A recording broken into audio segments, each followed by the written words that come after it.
أعوذ بالله السميع العليم من الشيطان اللعين الرجيم بسم الله الرحمن الرحيم الحمد لله رب العالمين وصلى الله على سيدنا محمد وعلى أهل بيته الطيبين الطاهرين اللهم صل على محمد وعلى محمد. Awesome, thanks. Assalamu alaikum wa rahmatullahi wa barakatuh. The last session, as we are still continuing the first chapter, where Shaykh Mutahhari rahmatullah alayh is outlining all the necessary muqaddamat and prerequisites that we need before he begins to start answering everything. So last time, he finally broke down the different definitions of justice that exist. He said that some call justice equity or equality. He said that this won't work, this actually leads to injustice. Things cannot be dealt with equally. He also dealt with this thing called mizan, or things being in a state of balance. He said even though that's not a bad definition, that's still only dealing with the dunya and the total order of the cosmos and reality. The problem with the balance or mizan definition is that even though you have a fully functioning society or a working system or machine, each individual part could still feel that there's dhulm happening to them. So it might answer a total order question, but it doesn't answer the question of why does each individual part feel like it's unfair or discriminating towards them, right? The dhulm's happening to them. And then the final definition, which is a combination of the third one as well, is giving everything its proper due. The way that it was phrased by the philosophers is that there's two components. One is that if something can be a contingent being, mumkinul wujud, if it can handle existing, if it can come into being, Allah does not withhold that. We said that there are things that are wajibul wujud, that they have to exist, and that is only Allah. Allah is the only thing that necessarily must exist. There are certain things which are impossible, they cannot ever exist, like contradictions. So Allah doesn't have to deal with that, because by definition, they cannot come into existence, they cannot handle wujud in being. But for everything else, which falls in the middle, we call mumkinul wujud, or contingent or possible being. If it can handle coming into existence, Allah doesn't hold back that gift of wujud and it grants them that. So that was one part of giving everything that can handle existence, Allah grants that. The second part was about kamal and perfection. Now there are certain things which will come into being and that's it, they're done. There's no haraka, there's no rush, there's no growth. But for certain other types of creation, they have the possibility of growing in some form. With us being the greatest type of that creation, insan, which has been given this ikram or kiramat by Allah, that we have the ability to manifest His names unlike any other creature. We have that perfect ability to do so, or the most perfect ability. With that, Allah says that, or part of the definition of justice according to the philosophers, is that if something can reach a level of kamal, of perfection, Allah doesn't withhold that either. So it's both giving existence and allowing and giving the opportunity for something to grow towards perfection. This is the definition that we had left with. That's what Shaykh Mutahhari has given us. Now we ended by mentioning how this could lead to possibly certain issues. So I don't want to go through that problem again, but he's leading into the next subsection of this place, which is called Objections and Criticisms. He said, we've got a definition now. This is the definition that will be used for the rest of the book to prove his point. Based on this, now what kind of objections and criticisms are people still going to raise? And one thing that you'll see by ulama, who are generally trained in our hawzat, in the hawzas, they have this ability in terms of their organization of thinking, is in order to, for themselves, help think and analyze a subject or a problem, and to help others understand it as well, they love to set up categories and distinctions and groups. And when you do that, it really does help the mind organize matters. Sometimes, and I'm sure we've all experienced it, when, let's say there's a subject matter or a teacher addressing something, and they just kind of shout out or explain different topics, but we don't know how to kind of keep it in our mind. Like, what box do I put this in? That can make it more difficult for us to comprehend. But by putting it into a certain box or a category or a group, it helps us, it lifts some of the legwork that our aql would have to do. So in many of our books in the Hawza, by ulama from the beginning of time till now, they always start off by categorizing and making distinctions and divisions so that we can, okay, now we think about division 1, 2, 3, 4. So it's a very helpful trick, and I would advise all of us here, whenever we're trying to think about a problem or a topic, not just Islamic things, but in our just dunyawi lifestyle, family issues, something at work, anything. If we sit and kind of break up different categories, it can really help us get to proper solutions, inshallah, as well. So he's doing the same thing over here, first and foremost. He says, let's offer 4 different types of problems or questions or criticisms that people offer whenever they talk about injustice or the justice of Allah. Okay? So 4 different distinctions. So the first we put under the category of discrimination.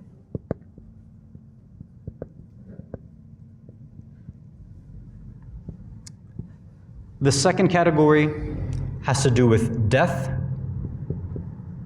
We can also add non-existence as well.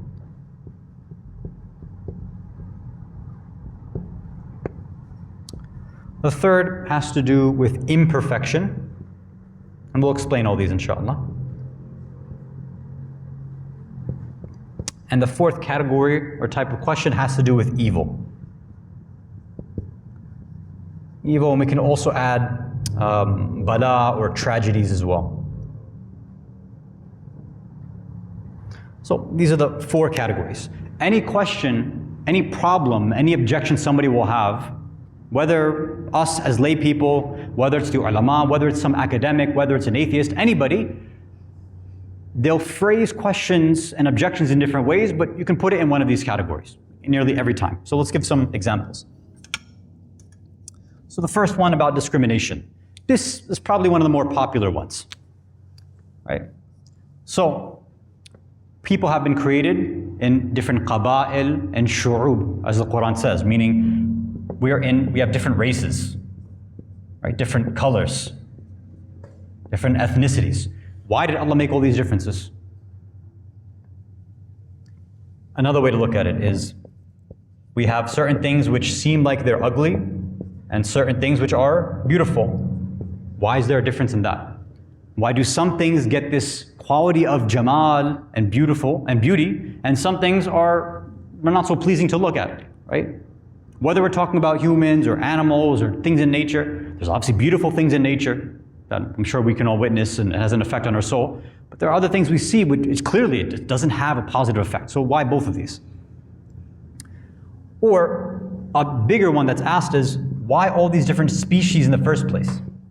Whether we're talking about animals specifically, or we can even talk about it from our purpose or our creation. You know, people say this all the time. To this date, even though we know that our test has to do with us and insan and our societies, that's it.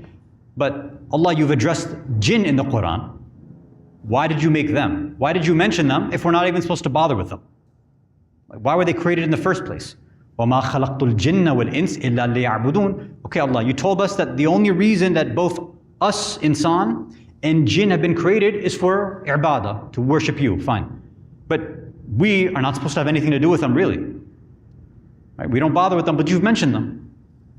But why create 2? Why are they less than us? You know, so people to this day still have so many questions about the jinn, right? And I still to this day, even by those, let's say, who are having trouble finding a suitable spouse, will say, can we marry jinn? And I'm like, that's a fiqhi question. I don't know why we're so interested in things like that, but people ask these kind of things. Or we have the malaika, the angels, mentioned in the Quran. According to some, it's something that is essential to our aqidah to understand that. Okay, Allah, why'd you make them? Why all these different types of species with different abilities and powers, you know, things like this. So all of the things which talk about some level of differentiation fall under this category of questions, discrimination, right? Okay. Now, when we come to these questions about death or non-existence, one has to do with kind of the purpose. Okay, so Allah says that, you know, we created you لِيَبْلُوكُمْ أَيُّكُمْ أَحْسَنُ عَمَلًا. That death and life have been created so that we can be tried. We go through bala and the tests happen, right? Surah Al-Mulk. Okay, but Allah, why do that? Can't we be tested without death happening? What's the purpose of that? Allah, you're all powerful. Make a system where we don't have to go through this death. Just make us, live a life and test us, any other way possible. What's wrong with that? Or another way that it's phrased in a more philosophical way is, why bring something into existence if later, sometime down the line, you're going to take it out of existence? What's the point of that? Why make to destroy only a little while later? Some things here for a short amount of time, some things that are here for a longer amount of time. Why? Just give a test and then let us be done with it. What's the point of that? And the way that, especially you'll have more atheist or materialist phrasing it, is they give a priority to non-existence. And I'll explain that in a second. Or priority to non-existence, sorry. So what they say is non-existence, pure non-existence, is better than imperfect existence. It leads into this one, but it has to do with the concept of wujud, or what we say ma'adum, non-existing. You'll find many individuals who are unhappy with their lives. They don't like how things are transpiring. Whether it's a non-clinical depression or maybe even clinical depression. And most of us know how unfortunate it is that, for all people talk about the West, how great it is, and GDP growth, and economic this and that, and everybody is so wealthy, and whatever they say, but why does it have the highest rate of mental health issues? Why in such a quote-unquote happy or financially amazing place, why is there such a high rate of people doing khudkushi, right? Suicide. Why is that happening? In Western countries, right, they're some of the highest amounts. And some, you might say, they're not in the right mind. We'll put that aside for now. Some of them are approaching it from a philosophical manner. They see what they feel is a sense of injustice. And I've had, young Muslims, even older Muslims, come and say this. They say, look, Allah never asked me if I wanted to exist in the first place. If I didn't exist, then I would have been fine, because I would have never been here. But now I have to suffer through this dunya. I have to suffer through this life. I have to suffer through pain and tragedy, all these things, when if I didn't exist, I wouldn't have to suffer through anything. And yes, I know we try to say, but look at all the beauty. But for that person in that state of mind, they're not seeing the jamal and the beauty. They're seeing only the negatives, because that's what they're experiencing, right? So this question is about the idea of death and non-existence, and that's how many will phrase it in that category. And it's similar to the imperfection one, but the imperfection one is a bit different. So the imperfection category has to do with the deficiencies that they view, right, specifically.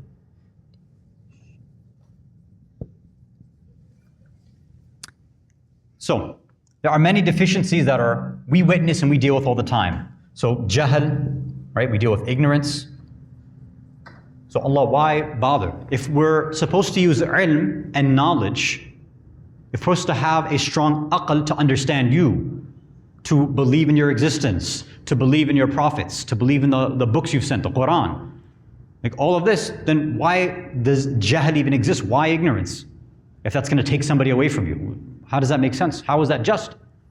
Or the idea of weakness, which is on the minds of many of us right now as we see the oppression that is constantly taking place, right, throughout the world.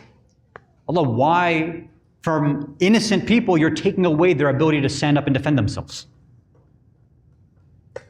Oh Allah, why not just have made the people of Palestine, why not have given them strength so they could have pushed back the Zionist aggressors? Why not? Right, so it's phrased in a way of saying, this is an imperfection that you have given them. Oh Allah, why did you allow the people of Kufa to be so imperfect, or the Muslims of that time to be so imperfect that they allowed somebody like Yazid Lanatullah alayhi to come to power? Why? Or for any of the khulafa for that matter, right? Why? How did you allow that weakness to take place? Or poverty, wealth. Okay, Allah just grant everybody the same amount. Or just make middle class and above. Just don't make the lowest class possible. Why put people in these discriminatory categories? Because now that they have that deficiency, it's harming their life. So this has to do with, this is probably, I would say that so far at least, this and this are probably the more utilized, types of objections that people bring up, right? Especially amongst Muslims, a lot of these come up as well too. And the final one is about evil and tragedies. So the clearest example of that would be like natural disasters, right?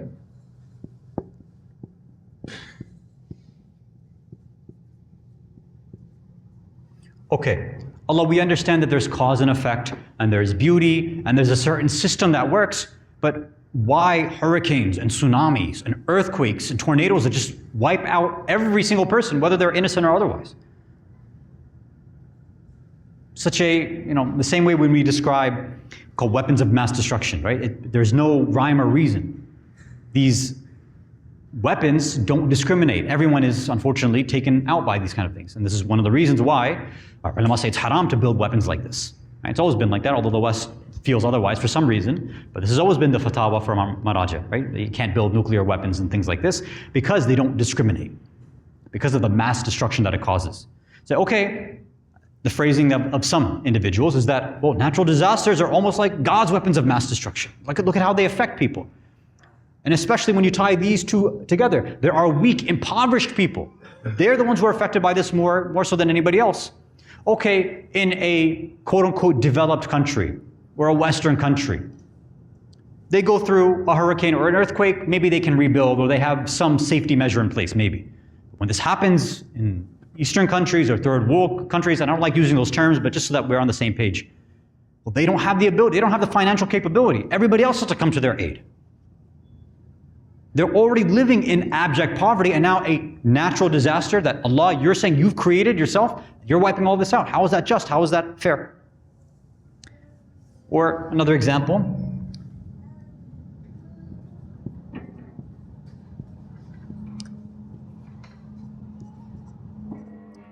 And this was a huge question in 2020 for, I don't know how many years, right? Plagues and diseases and large-scale viruses, which maybe you can put under the category of natural disasters, but sometimes we separate it as well too.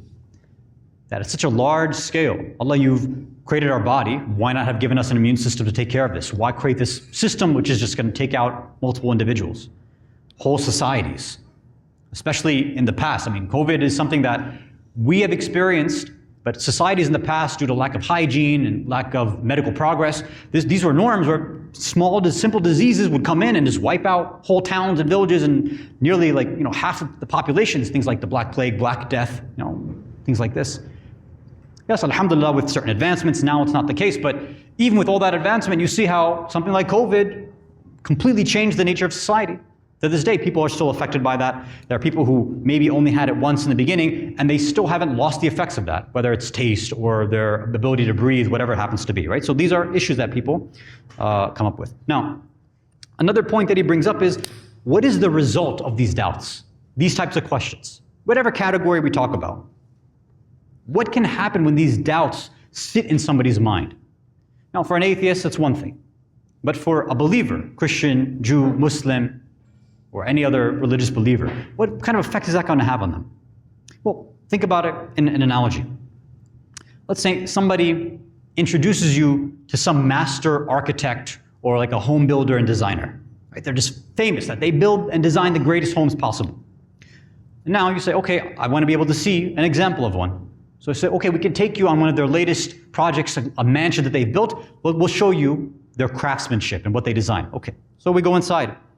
And as we try to open the main door, we see that it gets stuck a little bit, right? We push it and finally opens, and then as we're opening it, it makes that loud creaking sound. So initially they're like, oh, this is very strange. Okay, fine, maybe it's just one issue, no problem. Then we walk in, we look at the floor in front of us, and it seems like it's uneven. We walk and we feel pieces of the tile almost like chipping off. Okay, that's strange. Let's go look at some of the rooms. We walk into one room.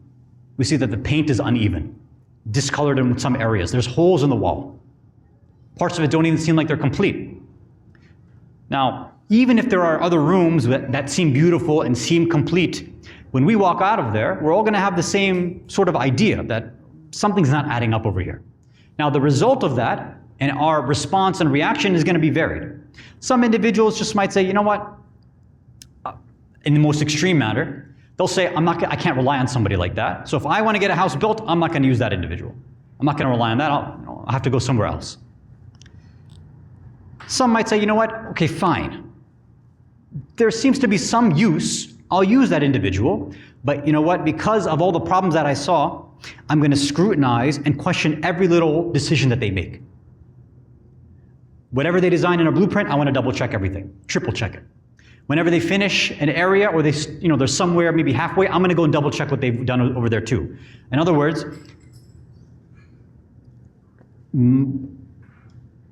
I am going to be constantly looking over their shoulder, nitpicking at every little thing they do because I've seen what the results of their work is. So I don't really fully trust them. That's going to obviously lead to some level of stress and anxiety that, this wasn't my job. I'm trying to outsource that and delegate it, but I'm not really fully delegating, am I? I have to now double check all the work that this so-called famous master architect is involved with. And then another type is, and this kind of goes back to both, is you know what? Maybe I don't want to handle the stress. I don't want to deal with it. And as a result of the first group as well too, that I can't use that person. And you know what? I don't think I can rely on anybody actually for this because they all might have the same problem. So you know what? I think I have to design it myself. I have to figure these things out. How can it be so difficult? I'll design my own place. So if we're putting it back into the sort of religious analogy, is some might have a belief in Allah, but their tawakkul is not there. They won't have a reliance on Him. They'll say, okay, Allah will grant you this. We'll say that you did this perfectly, but in other things, we're going to start nitpicking at all your rules, at all your creation, whatever you've done, because we don't fully trust you, na'udhu billah. Because we feel like, or they feel like, those who have these ideas and doubts, we feel like there's some problems in the way that you've made certain things. We've seen some cracks in your system. So now, if I've seen one issue, one hole, one discoloration, maybe that exists in other places too. So let me double check that.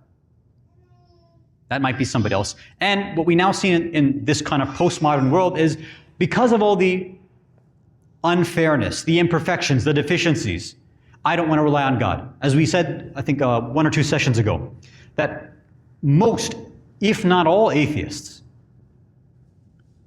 the reason that they are atheists is not likely because of a denial of God's existence or a lack of proof, but rather they're saying if God does exist, it doesn't seem like He's good. It doesn't seem like He's wise. It doesn't seem like He's just. These types of issues are what take them to a different direction and say, you know what? We have to give ourselves purpose. We have to be the quote-unquote masters and creators of this world. We make the meaning now. So when it comes to law, we're not going to take it from some books that are outdated and ancient. We'll make it ourselves. And they'll use this language too, that those laws are outdated and imperfect. It's not just non-Muslims and atheists, it's Muslims now that have this same sort of language too. Certain Muslims, a small minority, but they unfortunately have a lot of social media presence where they think there are imperfections, na'udhu billah, in the Quran.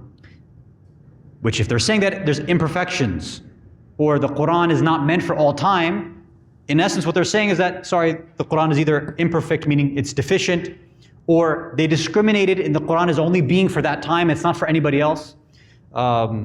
Evil tragedy is a different point, but they'll put it in one of those categories. And since now the Quran, maybe even in part, is useless, then the rest of it we'll figure out on our own. So that's where you see these new modernist or postmodernist kind of Islamic movements. We'll figure it out, we'll use our aql, we'll use our logic and reasoning and science and what our heart feels is the right direction. Insan becomes we say mihbar, becomes the axis and criterion. That's how they develop with some of these ideas. You have to be very, very careful of these sort of movements. They may not say that it's coming from this, but you can clearly see how these doubts and criticisms can end up leading somebody in that direction. Salawat ala Muhammad wa ala Muhammad.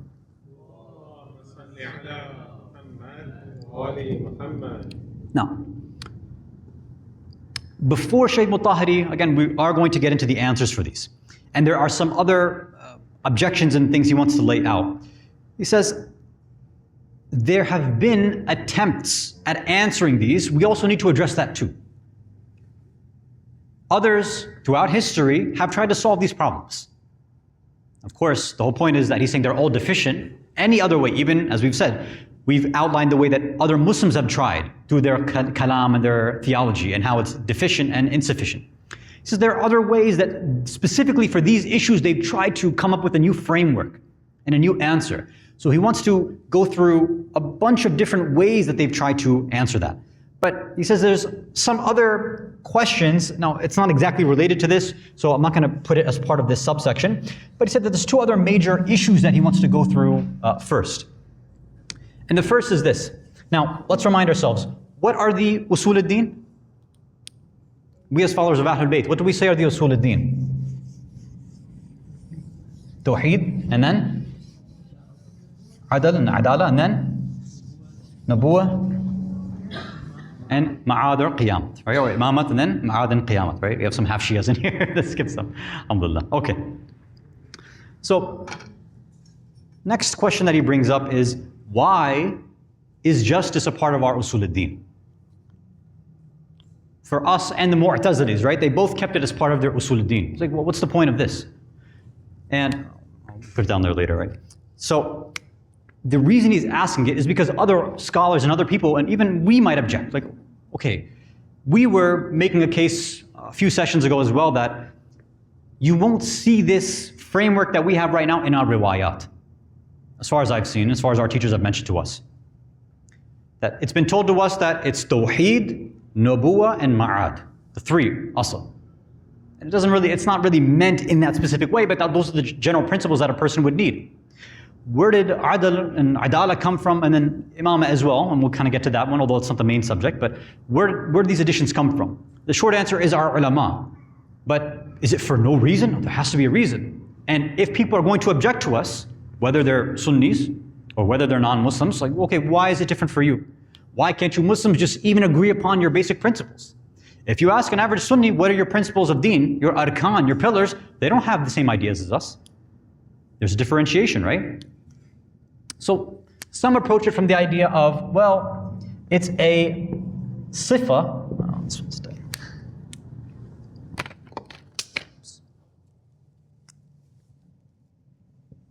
Oh man. The one.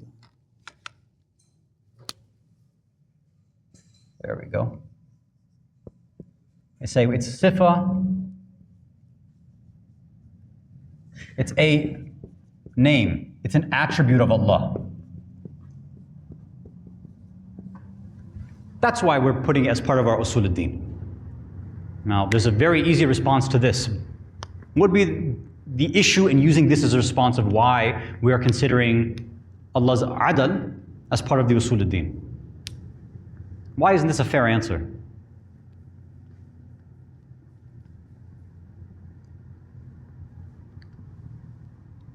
How many Asma al-Husna are there? 99, right? Now he has, according to some, infinite names, but as far as the Asma al-Husna, 99. 99 of the most beautiful names. So they can easily say, you picked one. What about all the other names? Why did you just focus on his adala? Why not his rahmah? Wouldn't we say that's more important? Why not make that one of the usul ad-din? People ask questions about rizq all the time. Ar-Raziq and Ar-Razaq. Why don't you pick one of those names as part of your usul ad-din? Why focus on adal just because it's an ism and a sifa of Allah? That's not enough of an answer. So they say that this is insufficient. That's not going to work. They'll say, for example, that it's a very famous debate in theology, that's why.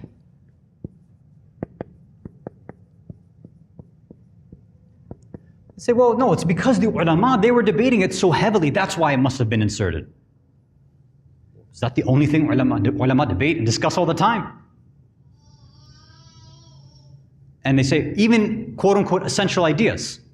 So for example, if you look at many of the Ahlul Sunnah, when you look at what their ulama say about one of the arkan and main things a person must believe, they talk about aqidah and iman in malaika. They put that as one of their, we don't use the word usul, I don't know if they would use the word usul necessarily, but they consider it a part of the pillar of faith, an iman, that you have to believe in angels. Now, we do believe in them, obviously, but we don't discuss them in usul at all. Whether or not we believed in angels, for example, would have no effect on our usul ad-din. Because we could still have tawheed, we would still have adal, we would maybe even still have nubuwa, right? We could still, no, maybe the Quran came directly to the prophets, all of them, right? Or to Rasulullah sallallahu alayhi wa sallam. So you can write off angels technically. And then even the nature of angels too. Because amongst Shi'as, there, say, debate / misunderstanding about angels too. People will still ask about whether angels have free will or not. Right, that famous story of, Futrus that people mention regarding Imam Hussein alayhi salam. Like, how do we have this thing of a fallen angel? Do we even have that aqidah or not? It's mentioned on our manabir, Some of our speakers will say that, yeah, this is a fine hadith and it's a correct story, it's okay. Whereas mostly the philosophers and the urafa say, no, that's impossible. Angels are pure nur, pure aql. They cannot go against Allah's order. All they do is ibadah. They can't not, there's no such thing as a fallen angel. That's a Judeo-Christian concept. It's not a concept that we have necessarily. I don't even know if the Jews have it, to be honest. It just seems like a famous Christian concept. We don't have that. We don't have a program that disobeys its owner and creator. Right? That's what the angels pretty much are. So, but that's a debate in theology too. The nature of the angels. What are they made of? What are their duties? How can they disobey or not? Okay, so that's debated in theology. And it could have ramifications that are applicable to us too. Think about the conversation that happens about whether Rasulullah sallallahu alaihi wasallam, when he received wahy in any form, but specifically the Quran, was that being done perfectly or not? We have the same idea of the satanic verses, na'udhu billah, that maybe there was a mistake in the wahy itself. Well, of course, we don't believe in that, but some will argue about this. They'll say, no, we don't. They have some riwayat which seem to indicate that. Meaning, they don't want to blame Rasulullah, so they blame, na'udhu billah, Jibreel alayhi salam, or something like that. Say, okay, maybe the angels can make a mistake. Or it can be somebody impersonating an angel. Maybe it's a jinn, something like that. Na'udhu billah, Rasulullah could be possessed. This is the ideas that some of them come up with. So you have to debate that theology now to get rid of this, because if you open up that Pandora's box, then you can say, well, we don't know which parts of the Quran are correct, then if you can say that we're not sure if it's fully from Allah or not. So this has to do with, this is a major debate in theology as well too. And alhamdulillah, with the guidance of the Ahlul Bayt, we didn't really have to get damaged by this in our aqidah, but other schools of thought did, because they didn't have a clear sense of guidance over there, right? So this answer, none of these two answers will work. It's not enough to say that adl is a name of Allah and an attribute, because there seems to be other ones which are at least equally important, if not more important. And just because it was debated in theology is also not enough, because there's many other debates in theology which you could even argue maybe even mattered more to people and more to the deen, right? And the establishment of the perfection of the deen, right? So, okay, that's not enough. So let me stop here and ask, and again, I'm asking it in a controversial manner just to see how we're thinking. Do you and I, do we feel like adl should still be a part of the usul al-din or not? Does it make sense to even have it something separate? If it's an extension of tawheed, why keep it in a separate category? Is it even beneficial at this point? Even if maybe we agree historically there was a reason, we might say nowadays maybe it's not necessary. Justice exists in all systems. It is in the fitment of itself. Whether you go to Europe, the communists and the socialists have it. The only difference is that the justice stops when somebody's done. That is the difference. I think in Islam, the justice continues. Asante. So yeah, what I'm hearing you say is because it's a continual concept, a continuous concept, an eternal concept, if we will, then it has greater ramifications than other systems would have it because of their shortened outlook on existence and life and things like this, right? Anybody else? But whether you think it should or not be, shouldn't be a part. Well, let's go to now the reason Shahid Mutahhari pretty much offers. He gives maybe one or two. So there's one that is more of a historical response, which we've talked about in the introductory chapters. We said that we had a few different schools of thought, right? So amongst the Sunni initially, we had which two schools? Yeah, so we had the Ash'ari and the Mu'tazili.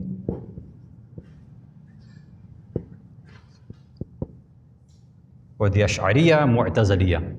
And then obviously the Shi'a.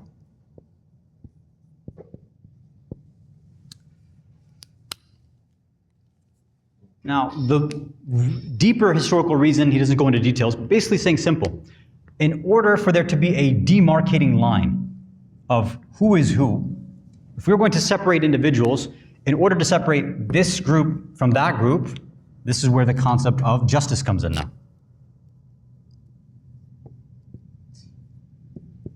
Remember, we talked about how it can be helpful to quickly put things in groups, right, to help us understand. If you're living back then and you're about to enter and discuss with somebody and you need to quickly understand, okay, which framework are you working from? Well, okay, what's your stance on adl?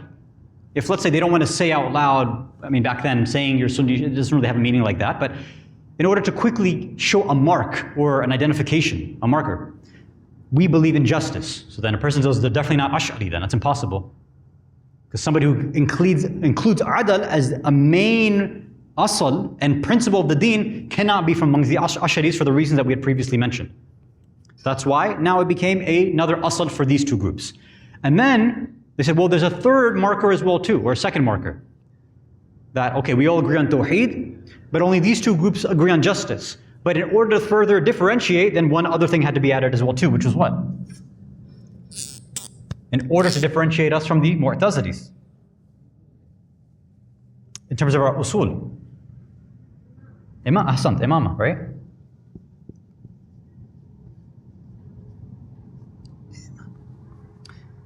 This is why Shaykh al-Tahiri and other historians argued this is why it was happening. Just simply a historical reason to put people in their categories.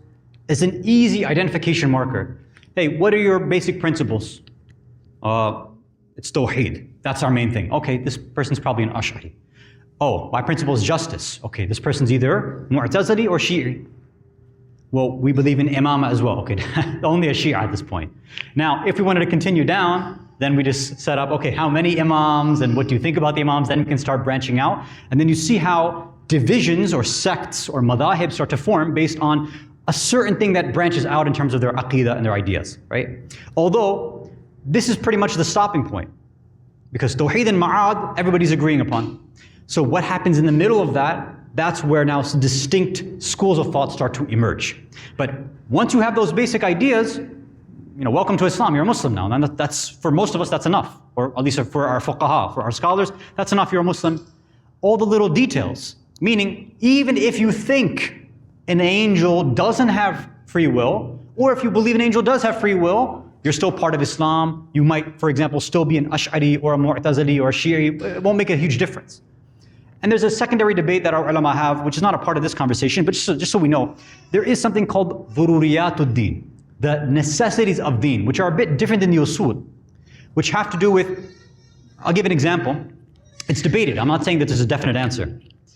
Is it absolutely essential for somebody who says, I'm an Ithna Ashari Shia, I'm a 12er Shia, do they have to believe that all 11 imams were shaheed? Do they have to believe in that or not? The majority opinion is yes, or near majority, I think. There might be some who, based on their own historical evidence, they might say, yes, the majority or many of them, but some, we don't have evidence, or there's a doubt in the evidence, in the historical reports about whether so-and-so imam actually was poisoned or not. I'm not saying I believe in that, but I'm saying that some ulama, minority, have some, they have this discussion. And because there was a back and forth between some of our own Shia ulama of, okay, we're not people who do takfir, but sometimes, passions get ignited. Said, you don't believe that they became shaheed? What's wrong with you? Even amongst the ulama, sometimes things like that happen. So they said, okay, slow down. Let's actually figure out, is that a necessity for being a Shia or not? Do I have to believe in that idea? Or another idea, do I have to believe that all of the ma'asumeen, all of the Ahlul Bayt are nurun wahid, that they're one nur? What if somebody says, well, they're all coming from the same nur, but they manifest it differently?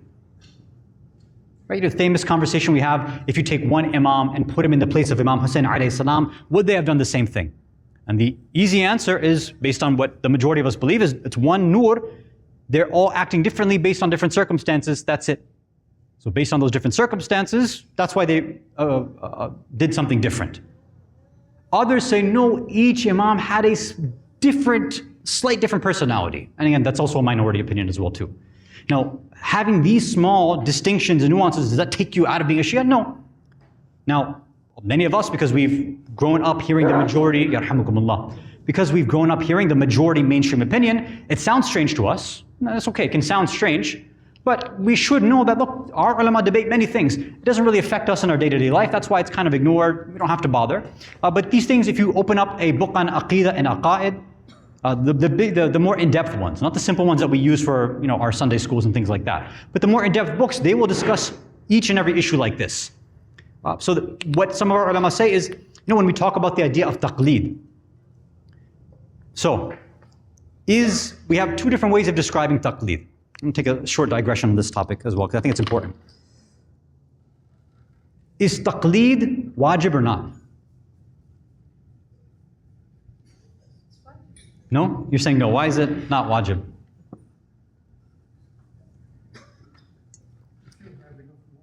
Okay, so that's the first answer. Yeah.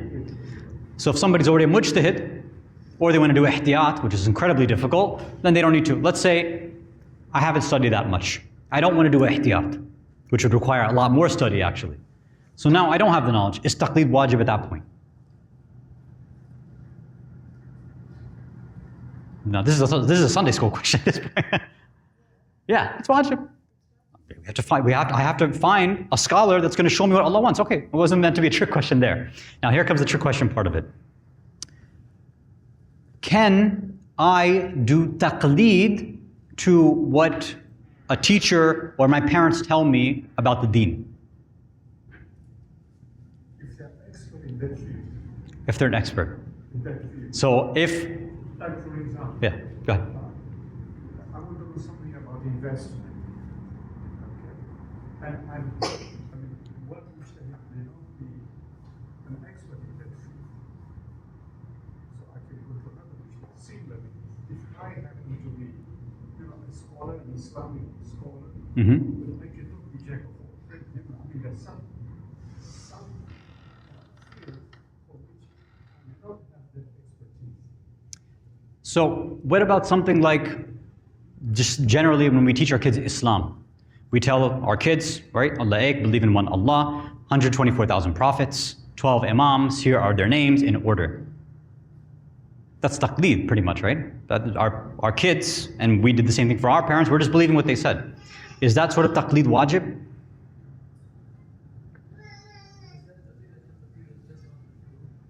Well, that's the trick question part. So the word taqleed, as most of us know, just means to imitate or emulate somebody, right? So the reason or the way that we've all heard about taqleed is in fiqh, in ahkam. And as we've already mentioned, as we all know, okay, yes, we know that it's wajib if I'm not a mujtahid myself, and I'm not going to do ihtiyat. But when it comes, and you'll see this, actually this is funny, because this ruling is in the books of fiqh and ahkam as well. In the Tawdih al-Masail, you'll find this ruling. Taqleed is wajib, but where it's haram is in aqaid and aqidah, specifically in usul al-din. I cannot come to Allah and say, I believe that you existed, I believed in Nubuwah, the prophets, and I believed in an afterlife, just because my parents told me, that's it. They said so I believed in it, and then I'm done. What we are told is taqleed is haram in usul al-din.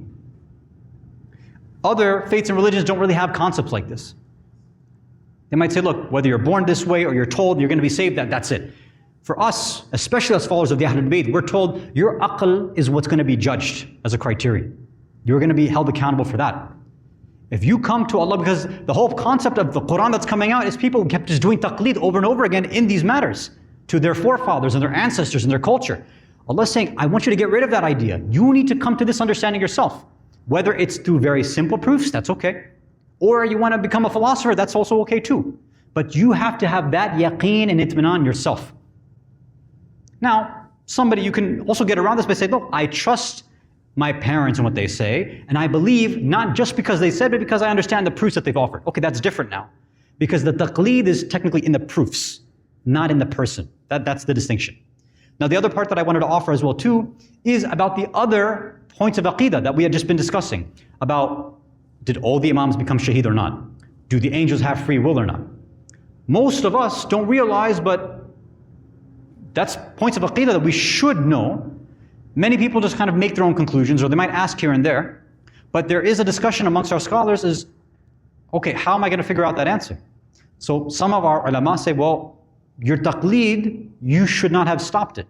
You stopped at ahkam, but Because you're not an expert in aqidah and kalam and philosophy, why aren't you doing taqleed in that matter as well too? Sometimes we use this word ayatullah, and because our communities, the language that they've spoken to us is a legalistic language. It's fiqh and that's it. It's ahkam, it's rules, and that's it. So no, that's not don't limit Islam to just that. Sharia doesn't just mean law, it doesn't even mean law in the first place, right? It means path. And that path consists of rules, it also consists of akhlaq, it also consists of a set of belief. I mean, I need to know all this. If I'm an expert in aqidah, then fine, I don't need to do taqleed because I'm a mujtahid in aqidah. If I'm an expert in philosophy, I don't need to follow somebody in philosophy, in Islamic philosophy, I mean, obviously. If not, then our ulama say, you need to do taqleed in something. I mean, I can look at one ayah of the Quran and say, this is what I believe about angels. Like, who said that you're allowed to do that? Where the ulama have books and books and volumes written about the free will of angels or the nature of the nur of the Ahlul Bayt. We can't just come up with ideas on our own. And I know a lot of the time, the way that we've come up with these ideas is through speakers, throughout time mentioning some of these ideas. But in the same way, if somebody came on the minbar and tried to tell us that, you know what, you should all be, and I know most of you are in the taqleed of Sayyid Sistani, hafidhahullah. If he just came, if some speaker came and said, you should be playing chess. We all know, or those who are followers of Sayyid Sistani would know, no, that's not how it works. We have a different taqleed. You speaker, I don't know why you're saying that in the first place. Why are you even discussing a different fiqhi matter? We all do different taqleed. So it's also a question, why are some of these speakers coming and explaining matters of aqidah without even knowing that, these are matters of taqleed as well too? This can be very confusing. So I'm not blaming the general public because they have no idea. But this is something that those of us who are interested, we have to start maybe researching and reading a bit more on all these things, especially nowadays where the conversation about politics and religion is coming up, Islam and government and all these things. It's being debated and argued, okay, well, then that is either a matter of fiqh or it's a matter of aqidah, of Islam and politics or siyasa or governments, all these things. Whether it's the concept of wilayat al-faqih or otherwise, well, I got to figure out what the ulama say. I have to do, in a sense, taqleed to that. And I'm sure most of you have read Sayyid Muhammad Rizvi, may Allah bless him. He wrote a paper a long time ago, a short article, where he actually talked about the distinctions in taqleed. And I mean, this was his opinion, right? I'm just sharing it because he wrote it a long time ago, because many people had these questions about politics and everything. And he said, look, your ahkam, your fiqh, most of you, he was speaking to his community then, right, will do legal taqleed, ahkam, fiqh taqleed to Sayyid Sistani, or whatever marja you pick. But it's also possible for somebody then to, their taqleed now is going to go to somebody else in political matters, in geopolitics. And at that time, what he had mentioned as an example was Shaheed Marhum Ayatollah Khamenei, right? He said that there's nothing wrong with that. In fact, that it might even be necessary for somebody to do something like that, right? I'm not trying to convince you anyway. I'm just saying that this is a framework we have to start thinking about ourselves, because many, and this is still happening, we are asking these questions about Islam and politics and government and everything. And that means, well, the same way, if somebody comes to us or any of us and they say, what should I do? Should I play chess or not? We're like, why are you asking me? You have to ask your marja. So if somebody comes and asks me about the angels, for example, the nature of angels, or they ask me about politics, I'd say, well, you have to figure out if your marja has an opinion on this. If you're going to ask whether you should vote in the elections here, whether local or federal, number one, that was a fiqhi question. You have to see if you're even allowed to vote in the first place. And if ijazat has been given and permissions given, then a separate question is, geopolitically, is it the right move to make right now? And how would we even do so? Right? So that was just a short kind of digression that I thought might be beneficial for us. Please recite, don't recite a salawat yet until he asks this question.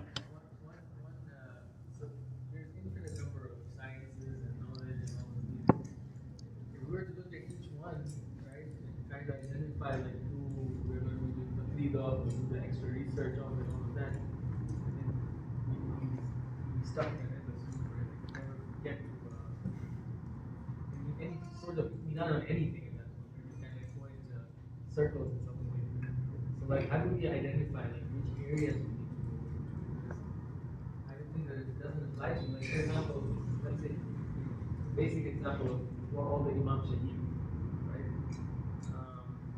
In terms of impact to what I'm doing on my day-to-day habits that affect my aqidah, I still believe that they're all I still believe that they're all perfect and they're this and then the imams and so on.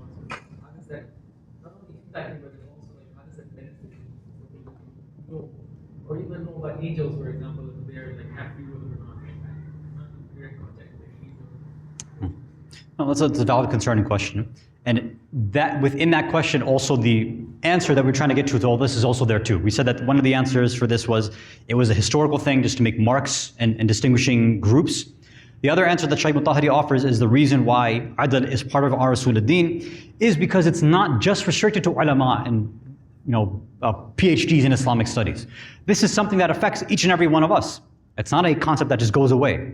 All of us are affected by the idea of justice or injustice, fairness or unfairness, discrimination, deficiencies. We're all being affected by it. So much so that it can make somebody lose their iman. So yes, the ulama debated it, and it was a debated thing just like the angels and the nature of imam, sure. But as you were saying, rightly so, if somebody has a slight difference of opinion on the nature of the nur of the imams, that's not really going to affect their day-to-day life. No, with the asterisk there because some ulama might argue otherwise, but generally, the most amount of people, it's not going to affect them. But if I think that there's imperfection here, if I believe, na'udhu billah, it's unfair that Allah has done this for this group and this for that one, why Allah did you make them a ma'soom, a prophet and imam, and I didn't get isma? That's a question that's going to affect my actions, my a'mal. And the ulama recognized that back then. They said, look, not just a historical reason, but practically. This is something that we ulama have to debate, and we have to solve this for the general public. Other names of Allah, if somebody doesn't know the depths of the name Al-Muntaqim, Allah is the one who does intiqam and takes revenge, does that affect anybody's day-to-day? Not exactly. Or you can even argue it'll get solved in some other discussion, like justice, for example, right? I don't need to talk about revenge separately if it's going to be discussed within ma'ad or in the concept of divine justice. If risk affects us all daily, so why not that? Well, risk can also be dealt with because it falls under justice as well too, doesn't it? Allah, why do you give this person this much risk, but this person that much? Well, that's, again, a part of this justice, and I don't need to create a separate category for that. So justice and adl itself, as Shaykh Mutahhari has been trying to get us, get across to us, that this is itself is a fundamental issue that will extend out and bleed out to all the other issues that we all end up facing. Now going back to what you're talking about. Yes, it's true that whether or not I really believe in the nature of the imams differently or the free will of the angels or a lot of other issues in aqidah, right? Like another famous one that comes up. Is creation khalq? Is it from non-existence? Or does Allah infinitely create? Is there always something being created? Right? That's another famous discussion in philosophy and kalam. So yeah, maybe it doesn't affect our everyday. Probably won't. Okay, so what do we do? So as you rightly also put in your question, if everything is a manifestation of Allah, Allah is infinite. So our ulama say there is infinite amounts of knowledge to attain them. There's never an end point. We don't just stop learning. The only reason we slow down or stop is because of dunyawi variables, that's it. Because of the world and materialism, that's the only reason.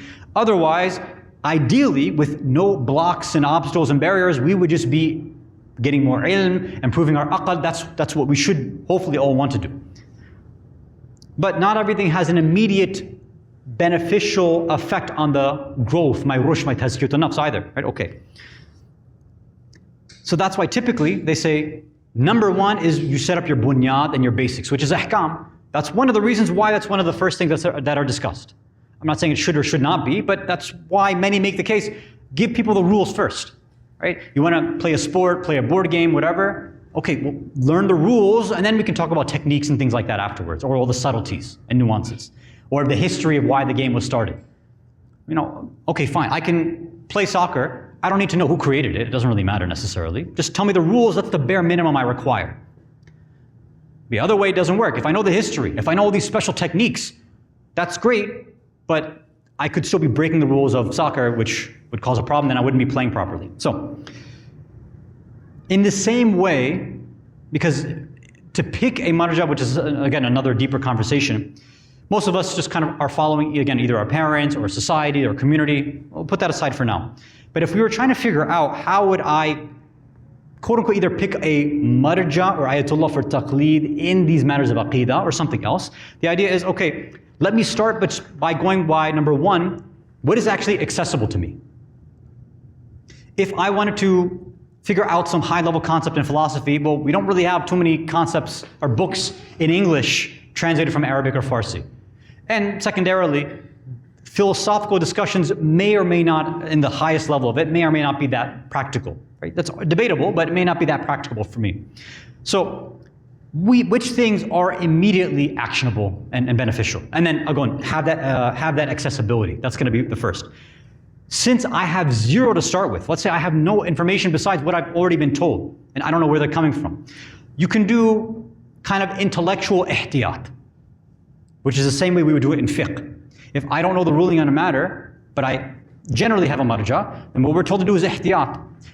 I know my marja has a ruling on this, I just don't remember what it is, I don't know what it is. So then do ihtiyat, don't eat that thing, don't drink that liquid, don't perform that action, for example, right? That's usually what we're told to do ihtiyat. Same way over here, you can do intellectual ihtiyat, which is called humility. If I don't know whether angels have free will or not, because I haven't picked a marja, so to speak, okay, I said, look, this is what I've heard from the mimbar. I've heard that they do have free will, okay? But I know that there's a difference of opinion, so I'm reserving my judgment. I'm going with that because the speaker that I trust has said that, and that's it for now. If and when I do more research, then I can come to a better conclusion than that. The other ways that we come to understand taqleed is, right, by ahl al-khibra, is let me ask other people or ulama who are second level experts in theology, in aqaid, in philosophy, irfan, whatever the subject, or politics, whatever happens to be. Let me ask them who are the most well-known individuals who talk about aqidah and have written books on it, or philosophy, or politics, whatever it is. So that will also come up, and then, okay, that at least gives me a direction. I can read so-and-so book by this ayatullah, so-and-so book by this ayatullah. And then by doing so, and maybe and this is what is typically told to individuals when they're picking their marja of taqleed in ahkam, they'll say, look, because most people don't have the ability to go through all the ahl al-khibra, they can't distinguish it themselves, they'll ask a local alim that they trust, right, in their village or their town or their community. They'll say, we trust you to be the most knowledgeable, so you tell us who should we be doing taqleed to. And again, it's not based on blind faith as other religions call it. We're using a logical system that we trust you enough to do. It's almost like an electoral college or representation is what we're doing. You are representing us on behalf of this other marja. Do you trust so-and-so person or not? And then you point out who that individual is. So we would do the same thing, right, in the hawza, because there are multiple schools of thought of philosophy. Okay, are we going with, for example, Ayatollah Marhum Ayatollah Misbah Yazdi, who was one of the top experts in philosophy of his time? Well, Ayatollah Jawad Amali, he also has many of his own views on certain philosophical issues. Allama Hassanzadeh Amali, Marhum, Ayatollah Fayazi. There's so many other philosophers there. Which one do we go with? And this is something we discuss with our teachers. And they would show us and point us in different directions to help increase our understanding. And most of these ulama that are the experts in, let's say, philosophy or aqidah right now, we don't really have a lot of their books in English, I'll be honest, right? A lot of those things have not been translated. So all we have are those experts. So again, to kind of make a long story short, at least we know that there's a starting place, and we know that there is no ending place either. In taqleed, just like in ahkam, Sayyid Sistani or any marja, as part of their research, as part of their durus, they can change their mind on something. So it's going to be never ending as they engage in classes and they teach classes. There are always going to be new rules that come about in society as well too. And that doesn't just happen with fiqh, that happens with aqidah and philosophy as well too. So new things will come out, and that will keep the growth of the Islamic sciences moving forward as well too. So the same reason that those excuses don't really work in ahkam, they don't work in any other subject matter and discipline as well. Now, I would advise, based on what our ulama had advised, yes, irfan, probably not the thing you jump into number one, because irfan requires philosophy. Philosophy requires proper aqidah. So definitely don't start looking for some murid in irfan, looking for some teacher like that. We don't need to look for a marja in philosophy necessarily yet, but in general points of aqidah and theology, that's a good place to start. And some would even argue maybe even points of akhlaq as well too. And that we probably do have books in English that somebody could go through. Does that help at least? Yeah, okay.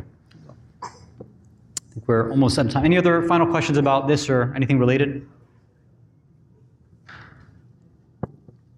So anyway, just to re-summarize this last point. The reason why usul ad-din, our ulama, the school of Ahlul Bayt has included adl there is one, the historical point of separating different schools of thought to create a mark for us, especially that's why imama is added. And also the idea that it's a point that matters to us in our day-to-day life and can have a very negative consequence if it's unchecked. That my iman will now suffer if I don't have this true iman and tawakkul and trust in Allah. For next time, the next objection or question that Shaykh Mutahhari wants us to understand before jumping into some other possible answers is there are two concepts that are very closely linked that sometimes people just use as if they're the same thing. Justice and what else? I'll give you a clue. Sorry? Justice and what? No, another concept that exists within Islam, another quality or sifa, a name of Allah, that people just kind of use interchangeably when they're not interchangeable. This shows me that nobody's reading the book. Alhamdulillah. Some people even confuse the name of this class. Yeah. If I ask right now, what's the difference between both? We might come up with our own ideas, but in Aqidah and philosophy, these are two distinct ideas. The justice of Allah is different than the wisdom and the hikmah of Allah. So inshallah, we'll go through that if Allah gives us the tawfiq next week. Walhamdulillahi Rabbil Alameen wa sallallahu ala Sayyidina Muhammad wa ala Ahl Baytihi at-Tayyibin at-Tahirin.